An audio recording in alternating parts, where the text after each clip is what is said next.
In the 1950s, there was a quiet revolution taking place. It was happening in garages converted into makeshift gyms, in basement weight rooms, in beachside training pits under the California sun.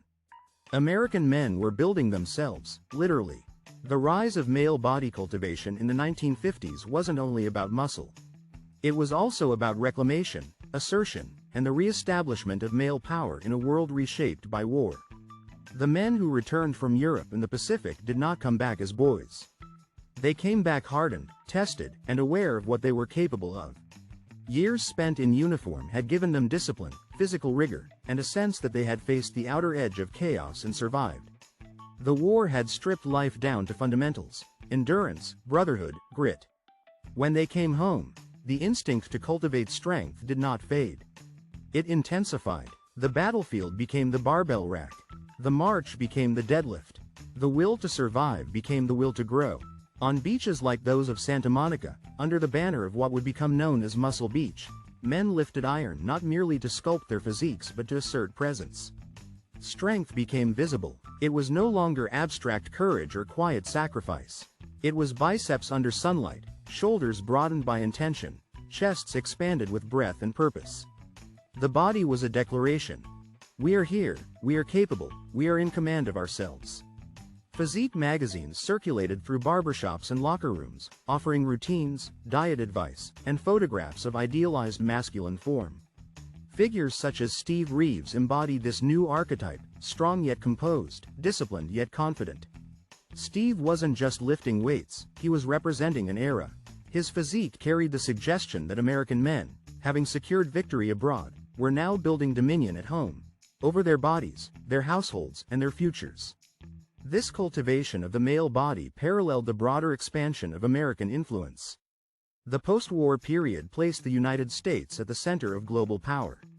Industry surged, the dollar traveled, suburbs multiplied, men purchased homes with government-backed loans, filled garages with tools and barbells, bought cars that gleamed like declarations of arrival.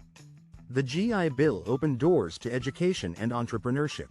The sense of autonomy was tangible. After years of orders barked across battlefields, many men felt a sharpened appreciation for self-direction. They had operated in extreme conditions. They had commanded squads, navigated foreign terrain, made decisions under fire. Returning home, they were less inclined to be passive participants in their own lives. The gym became a symbol of that autonomy. No officer stood over the squat rack. No commander dictated the weight on the bar. Progress was self-determined. Discipline was self-imposed. The body answered directly to effort. In an age when men were buying property and starting businesses, physical training mirrored that control. Every repetition was a reminder that strength could be cultivated through will. Autonomy during this period was substantial. Having faced mortality, many men carried a deeper sense of self-possession. The world had seen what American men could do collectively. Now, at home, they exercised individual authority. They traveled the new interstate highways, purchased fishing boats, hunted in open fields, and trained in the early morning before work. The body was not neglected, it was forged. And in forging it, they reaffirmed their place in a country that seemed to be surging forward with them at the helm. This was a golden era of male power, not merely because of economic conditions or geopolitical standing, but because strength was openly cultivated and socially reinforced. The barbell was not hidden. It was hoisted in sunlight. The body became both a canvas and a statement.